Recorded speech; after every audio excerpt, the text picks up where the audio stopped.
Bismillahirrahmanirrahim. Assalamualaikum warahmatullahi wabarakatuh. Kita lanjutkan materi berikutnya, mapel prakarya.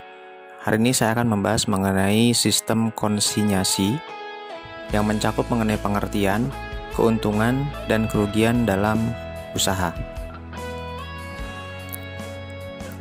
Dalam usaha saat ini sistem konsinyasi sudah menjadi suatu hal yang biasa dilakukan, bahkan menjadi pola bisnis tersendiri. Nah, dalam materi ini akan saya bahas mengenai pengertian, sistem konsinyasi, serta keuntungan dan kerugian dalam menjalankannya.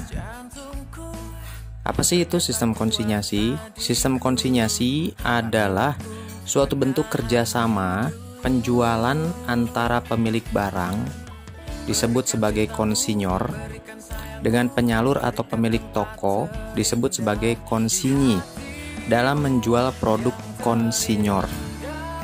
Bentuk kerjasama adalah konsinyor menitipkan produk untuk dijual kepada konsinyi melalui jalur penjualan yang dimiliki oleh konsinyi, dan konsinyi akan membayar kepada konsinyor untuk produk-produk yang terjual, dan biasanya detail tentang kerjasama tersebut dituangkan dalam suatu perjanjian tertulis. Oke, keuntungan sistem konsinyasi. Keuntungan sistem konsinyasi yang bisa didapati oleh konsinyor antara lain, yang pertama adalah sistem konsinyasi bisa hemat biaya pemasaran. Kenapa bisa seperti itu?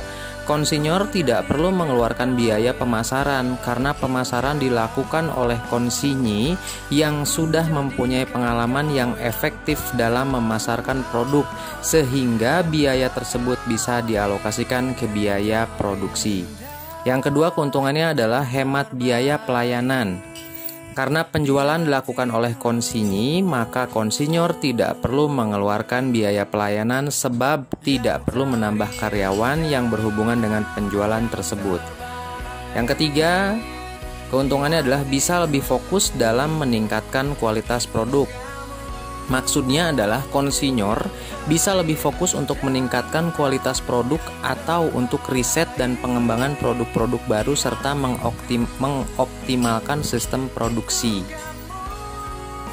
Kemudian ini ada keuntungan sistem konsinyasi untuk konsinyi. Yang tadi keuntungan untuk konsinyor ya. Ini untuk konsinyi. Yang pertama adalah mendapatkan profit tanpa mengeluarkan modal. Maksudnya, seorang konsinyi hanya menjual produk, maka tidak ada modal yang dikeluarkan. Yang kedua, keuntungannya adalah resiko kerugian yang sangat kecil. Kerugian yang akan diderita oleh konsinyi sangat kecil, yaitu hanya tidak mendapatkan komisi jika produk tidak terjual atau kadaluarsa. Yang ketiga, bisa memanjangkan produk yang beragam tanpa modal. Konsinyi bisa memajangkan banyak produk dan berbagai jenis tanpa harus mengeluarkan modal, sehingga ini menjadi keuntungan sendiri dalam menjual produk yang bervariasi karena konsumen pasti berbeda-beda selera dalam membeli jenis produknya. Nah, itu ada dua keuntungan. Yang pertama keuntungan untuk konsinyor, dan yang kedua adalah keuntungan untuk konsinyi. Setelah kita bahas keuntungan, pasti ada kerugiannya. Nah, kerugian sistem konsinyasi. Selain keuntungan, tentu saja juga ada kerugian yang tidak bisa dihindari dalam sistem konsinyasi. Kerugian lebih dominan akan dialami oleh konsinyor sebagai pihak yang memproduksi produk konsinyasi.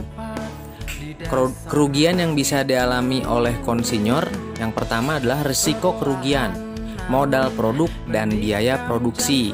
Maksudnya adalah karena produk dititip di tempat konsinyi, maka apabila dia tidak berhasil menjual produk seperti yang diharapkan atau ditargetkan, maka resiko kerugian, modal produk, dan biaya produksi juga produk kadaluarsa akan ditanggung oleh konsinyor.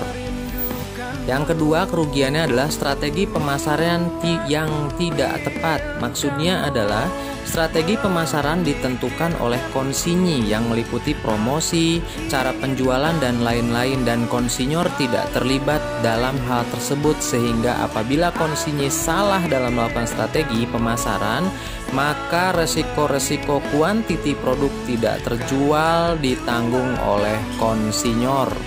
Yang ketiga, kerugiannya untuk konsinyor adalah uang penjualan produk tidak diterima langsung. Uang dari hasil penjualan produk biasanya dibayarkan oleh konsinyi kepada konsinyor pada periode tertentu yang sudah disepakati, sehingga ini juga merupakan kerugian secara tidak langsung untuk konsinyor karena produknya yang sudah terjual tapi uangnya tidak langsung didapat pada saat itu juga. Kerugian yang akan dialami oleh konsinyi adalah bahwa produk yang dititipkan di tempatnya memiliki resiko hilang atau rusak oleh karyawannya, sehingga dia wajib melakukan pemeriksaan terhadap fisik barang dan melakukan stok opnam secara rutin. Untuk dapat melakukan stok opnam secara rutin, sebaiknya konsinyor maupun konsinyi memiliki pencatatan persediaan produk atau inventory yang baik dan rapi agar stok opnam mudah dilakukan. Oke anak-anak, di situ saya bahas mengenai keuntungan dan kerugian. Ya. Jadi kalau kita lihat dari pembahasannya, yang di sini yang akan sangat dirugikan adalah seorang konsinyor. Sedangkan konsinyi hanya sedikit mendapatkan kerugian. Oke, baik anak-anak, demikian penjelasan tentang sistem konsinyasi serta keuntungan dan kerugiannya. Kita lanjutkan materi minggu depan. Terima kasih banyak. Assalamualaikum warahmatullahi wabarakatuh.